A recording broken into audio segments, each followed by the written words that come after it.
to the Canadian Nurses Association webinar series, Progress in Practice. This webinar is entitled Health Emergency Preparedness in a Changing World. This session is being recorded for nurses who are unable to participate today. My name is Leah Menard. I'm a member and professional development specialist at the Canadian Nurses Association, and I'll be hosting this webinar. At the end of the presentation, we'll answer your questions, which you can type into the Q&A box that's to the right of the slides.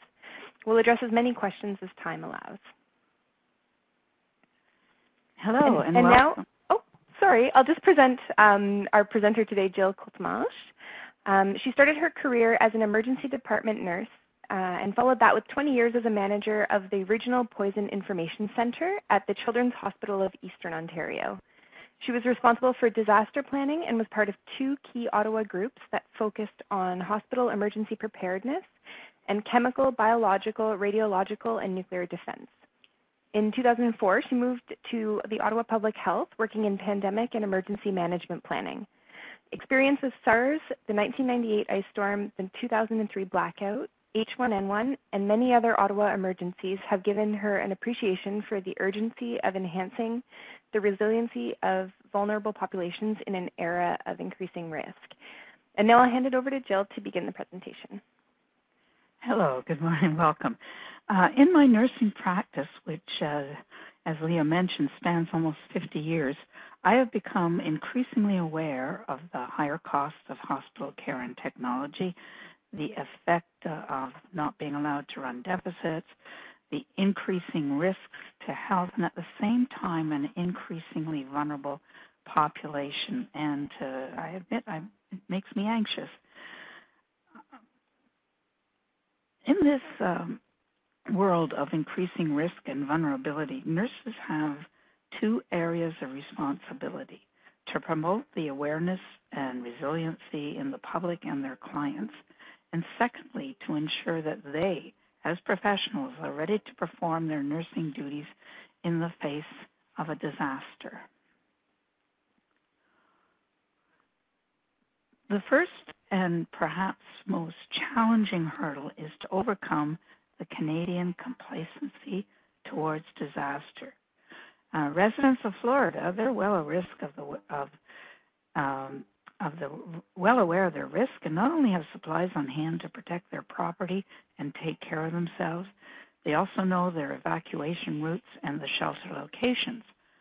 However, if you were to ask a group of nurses in Canada how many at that moment had at least half a tank of gas and a 2-week supply of their medication, and their family had an emergency preparedness plan, chances are good that a good proportion would not.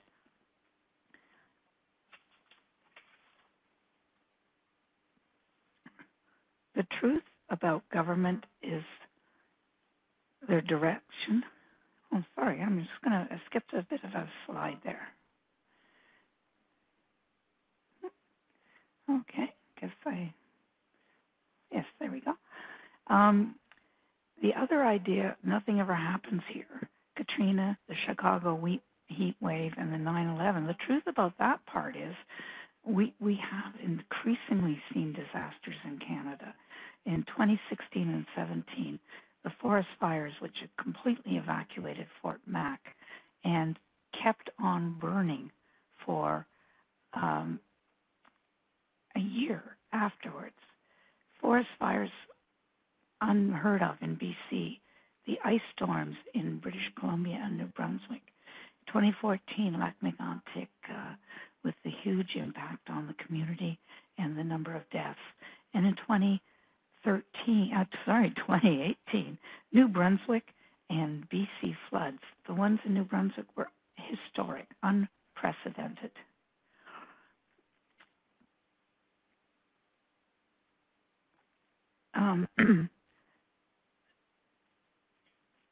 So changing risk, extrinsic is there are all of these factors which are preparing, which are we need to understand the risk, because it is vital if we are going to motivate people to action. So let's look at the extrinsic risk.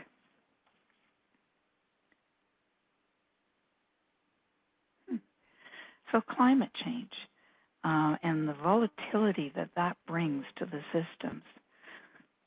Probably part of the challenge is that for the worst risk, this one, extreme weather caused by climate change is denied by many leaders. That denial gets in the way of mitigation efforts such as emission limits, the Kyoto Accord, and carbon taxes. Not only does severe weather affect travel and power loss, it can also cause poor air quality. We had an example of the emissions from the smoke from the Fort Mac fire. A year later, were tracked by satellite to have stayed in the stratosphere and caused an air quality risk severe to the people on the northeast coast.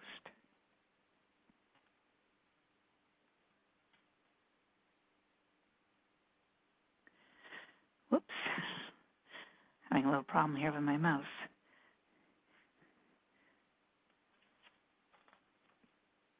Emerging infectious diseases global travel is one of the reasons that make infectious diseases an emerging threat. A businessman traveling from Saudi Arabia to South Korea a couple of years ago infected 140 people there with MERS-CoV virus before it was recognized, and 40% of those people died. Another risk is the rise of anti-vaxxers worldwide, which hinders the attempts for us to provide herd immunity. It also takes an incredible amount of resources every time there's an infectious disease outbreak in a child in a school for us to track down all of the community contacts and to find out their history as well as in the school.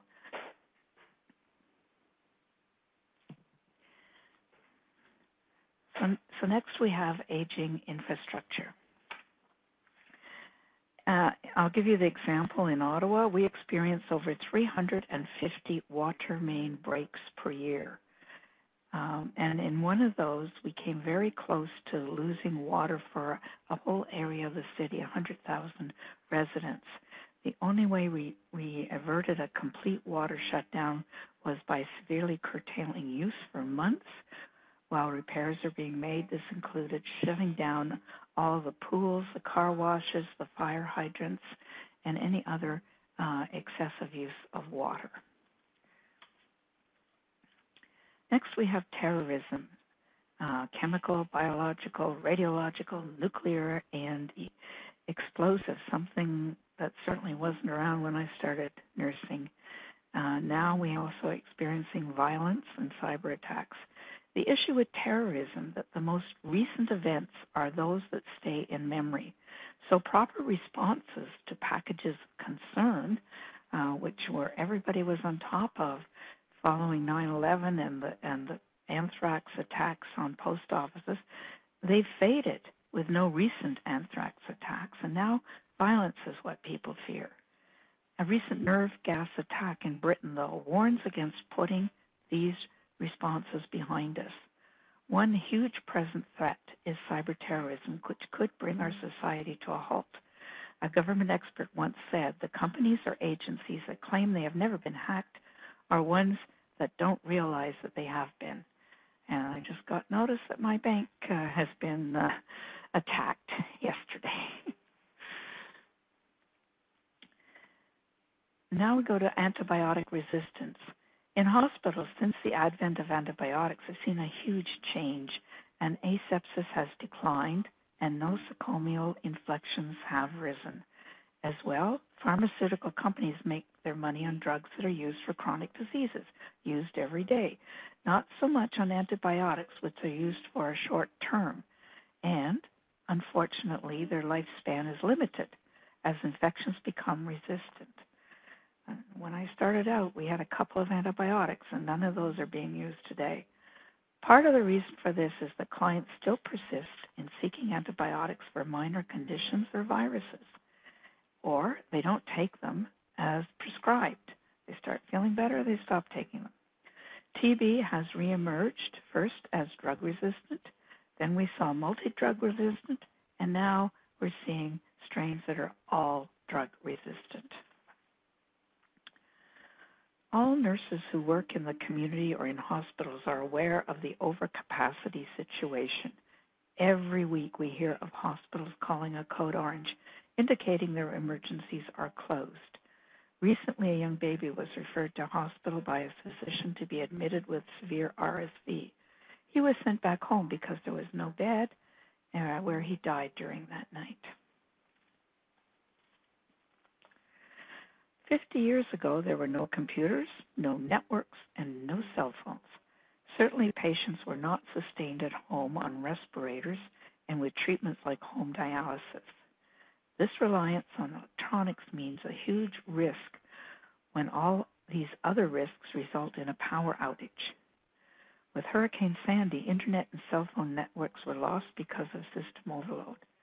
Residents, told to stay at home, were all trying to access the networks, including those kids off school all trying to play games.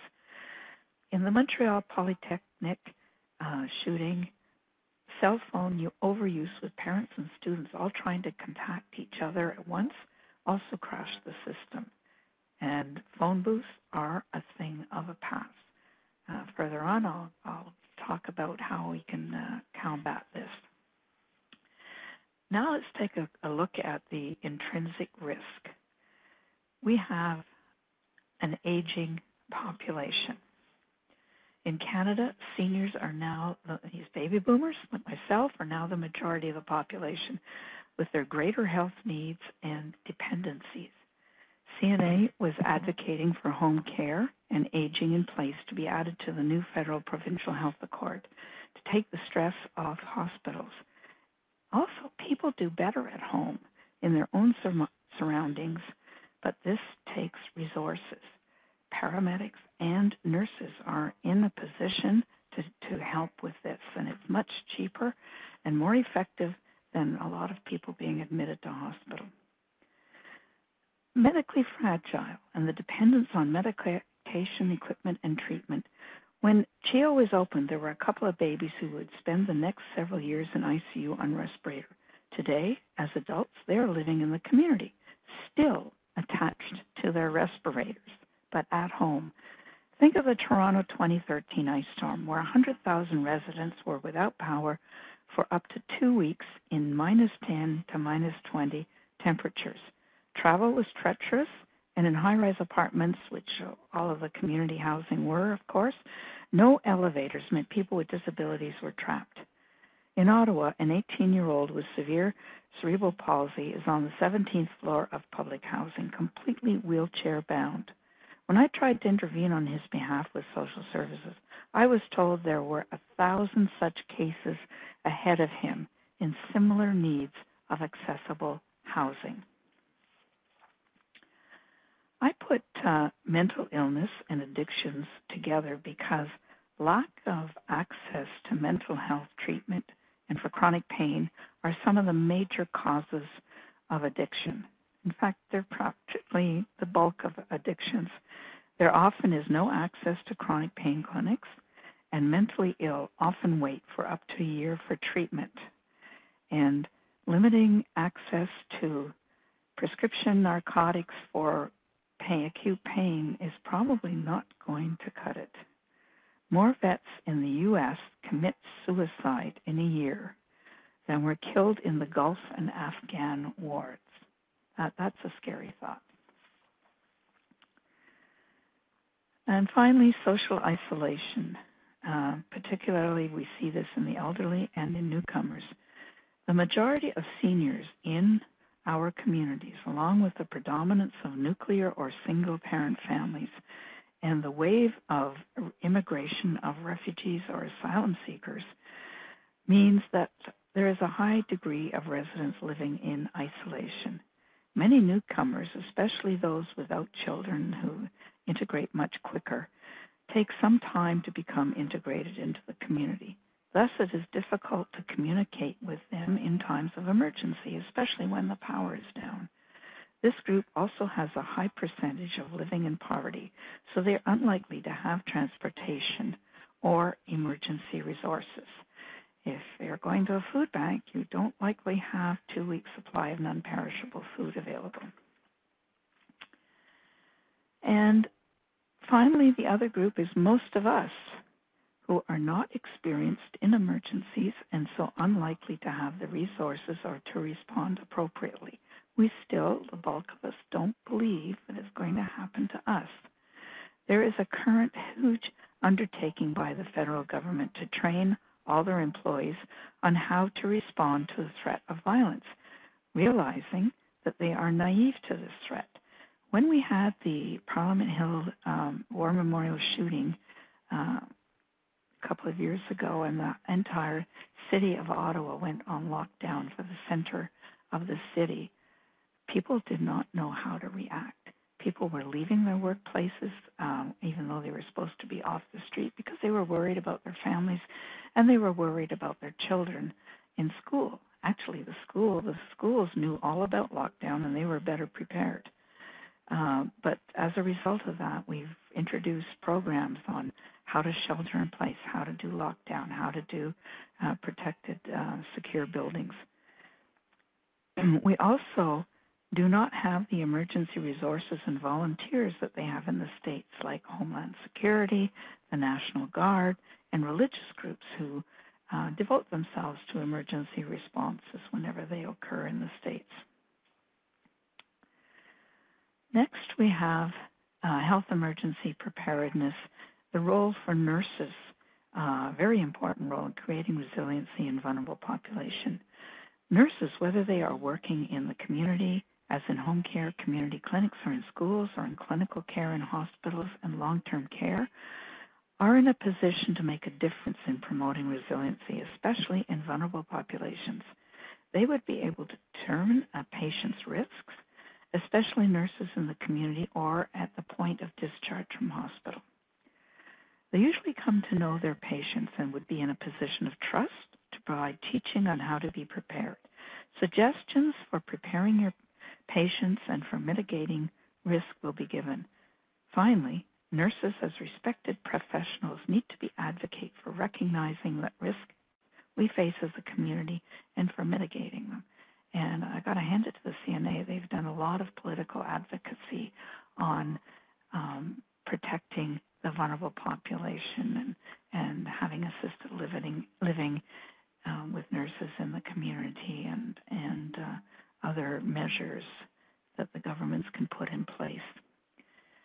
Finally, risk assessments.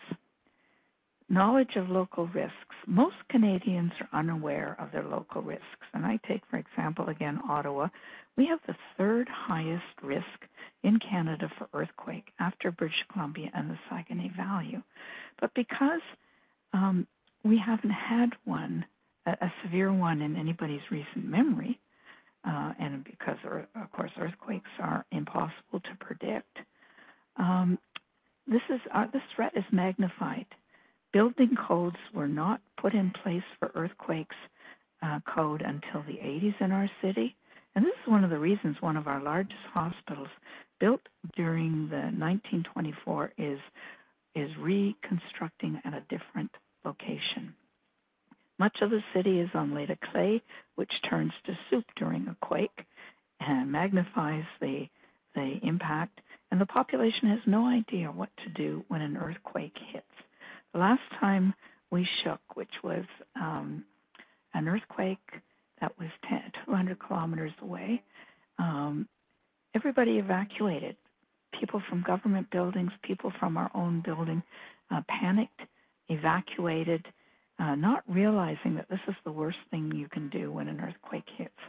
All of the injuries, or the great proportion of injuries, actually happen in stairwells, in elevators, or as people are exiting a building because of the facades of the buildings crashing down around people and the broken glass causing injury. Risks includes being aware of medical and support needs and arranging for backup. The buddy system is a good strategy for ensuring that isolated become aware of what is happening, where to go, and how to get there. Now I'm going to talk about teaching, and there's plenty that we can teach people about in preparing for an emergency. The first of these is food safety. In a power outage, perishable food will actually stay safe for 4 hours if the fridge door is kept closed as much as possible. After this, high-risk foods cannot be considered safe and should be discarded.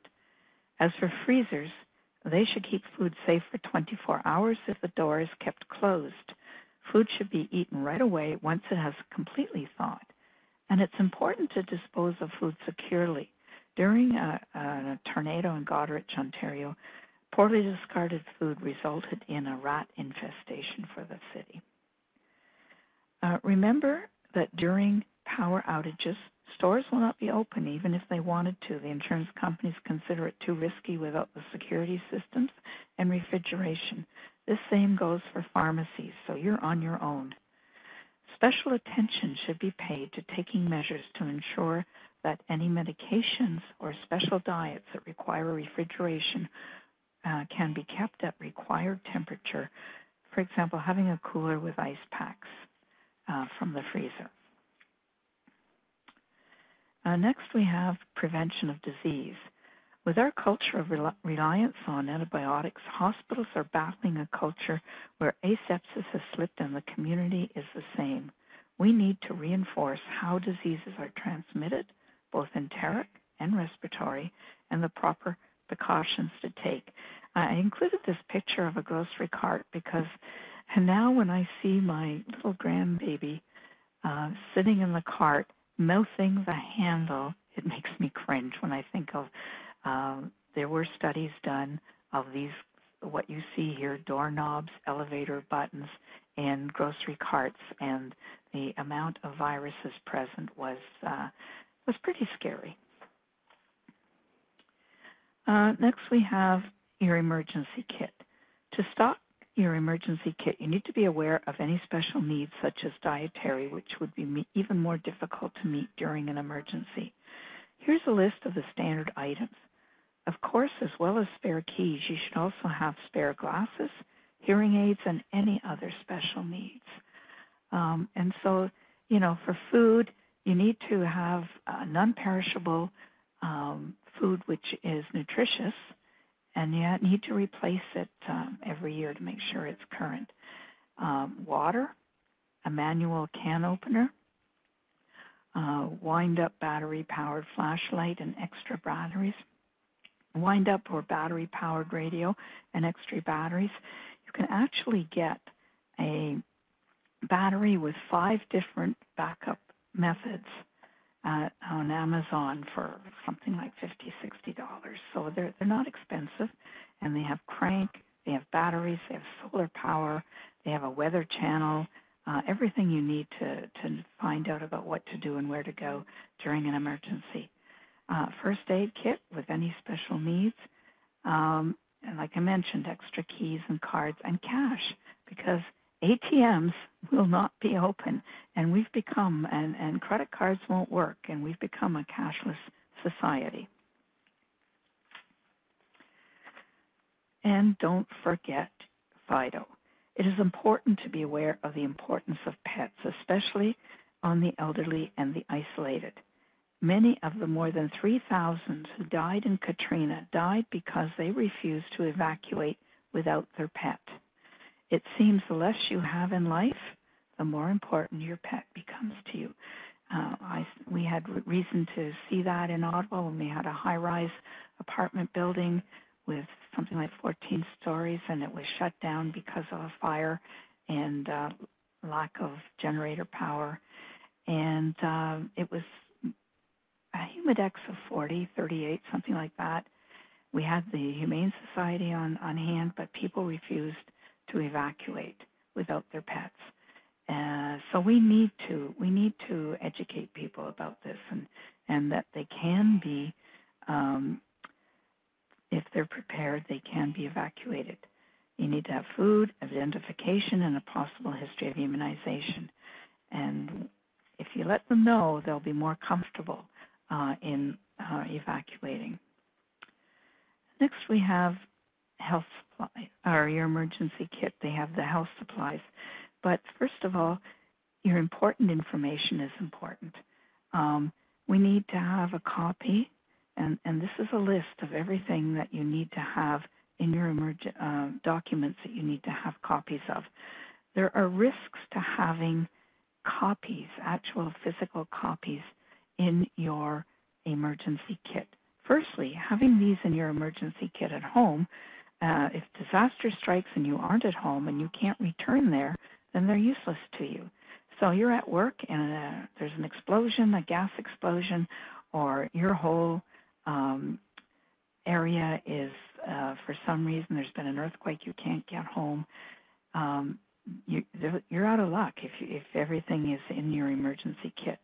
So the answer is to scan your documents and save on a password-protected USB key. They're not expensive. Then have the key with you at all times, so you're sure that you have it no matter where you end up or where you are when disaster strikes. People who don't have a computer can use one at the library or another facility. After Hurricane Katrina, when thousands found themselves evacuated out of state without their prescriptions, the U.S. learned and brought in a mechanism whereby all prescriptions are uploaded to a national database, and any doctor in the country can access a person's scripts with their consent. However, in Canada, we don't have this yet, so you need to have your own for when pharmacies are closed. And have an alternative plan for electric wheelchairs during a power failure, especially for buildings without a generator. During the North American power outage of 2003, we had to arrange for gas for the many companies who deliver batteries and other supplies to persons in the community on assistive or medical devices, such as respirators, because all the gas stations were closed. And health supplies. Besides the first aid box, one has to ensure that the health needs will be met. A diabetic should be able to test their blood sugar and have a source of glucose and glucagon, especially in times of stress when your meals might be at odd times. Think of a person who's just taken their insulin and then gets an emergency evacuation before they have time to eat. They're at risk of hypoglycemia. A thermometer is helpful, especially with young children, for being able to tell when a child is really sick and needs medical help. And of course, a 2-week supply of meds regularly recycled. And everything should be secured with a lock, preferably a combination lock with a number on the back to keep the contents safe from young children. And I speak from the experience of poison control. When we had evacuation centers set up, the people with medical needs would be moved to hotel rooms early on to, especially ones with little babies and that, and with young children. And we had a number of cases where during that excitement, children got into the emergency kits that their parents had prepared and found all those nice candies to eat. And emergency communications. Landlines will be the most reliable means of communication. They don't need power. However, not many people still have them. You need to listen to the radio for important messages about risk, where to go, what to do, and you need a battery-operated one in a power outage. During the Chicago heat wave of '98, over 700 people died in the inner city in their apartments. They were found afterwards in their apartments. And this is because they had no way of knowing that evacuation centers had been set up for them. If the internet is available, teach your clients the local URL for them for where they'll get local updates, health alerts, and information. And it's very important to call 911 only in a life-threatening emergency.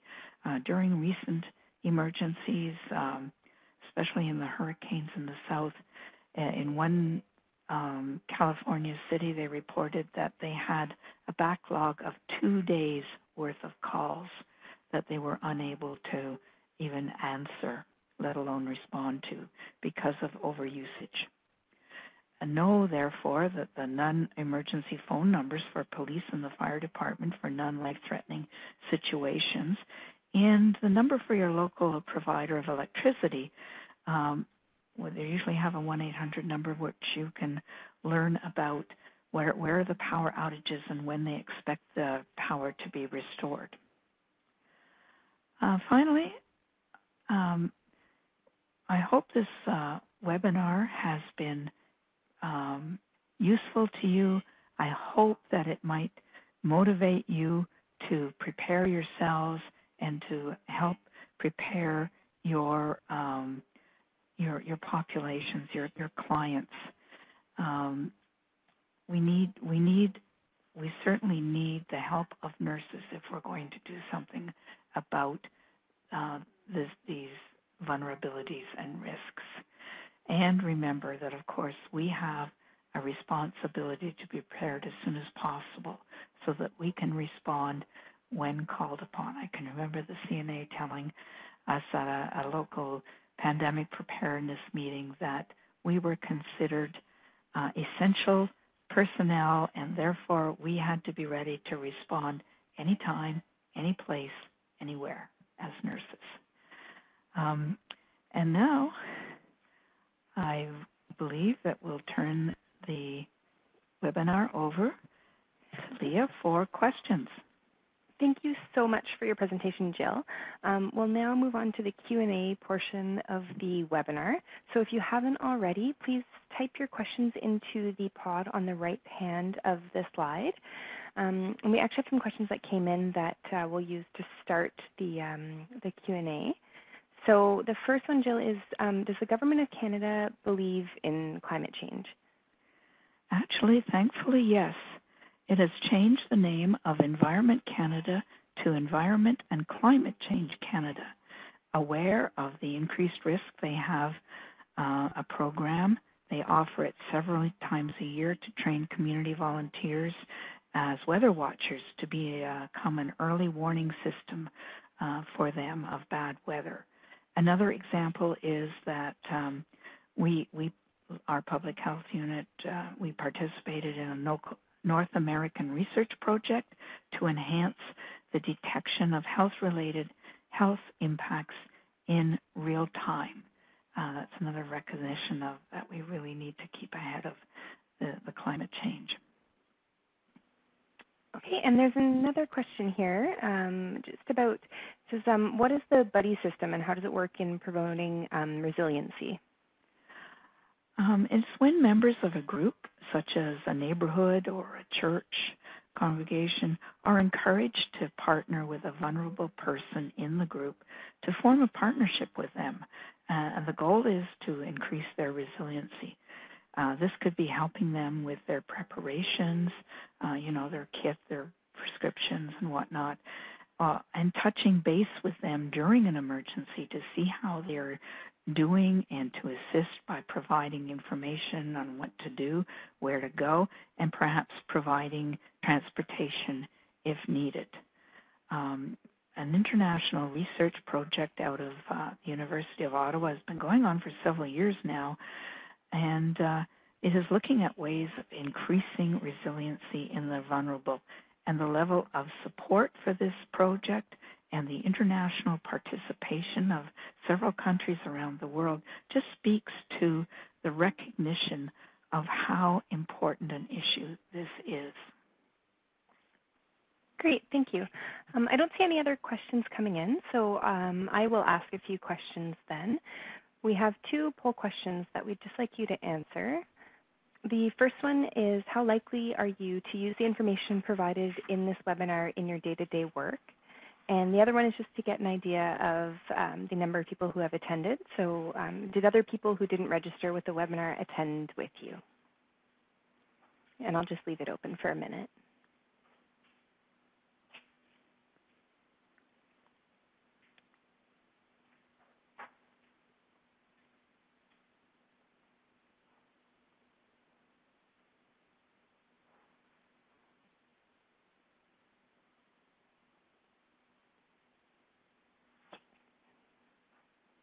Okay, thank you.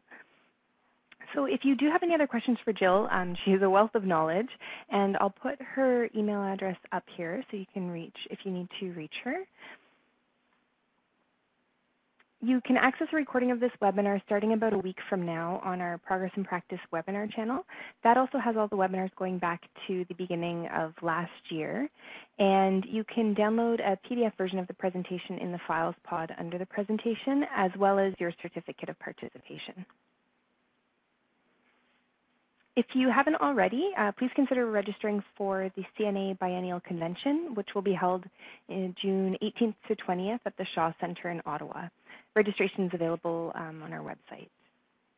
So thank you, Jill, so much for your presentation today, and thank you, everyone, for your participation. Goodbye.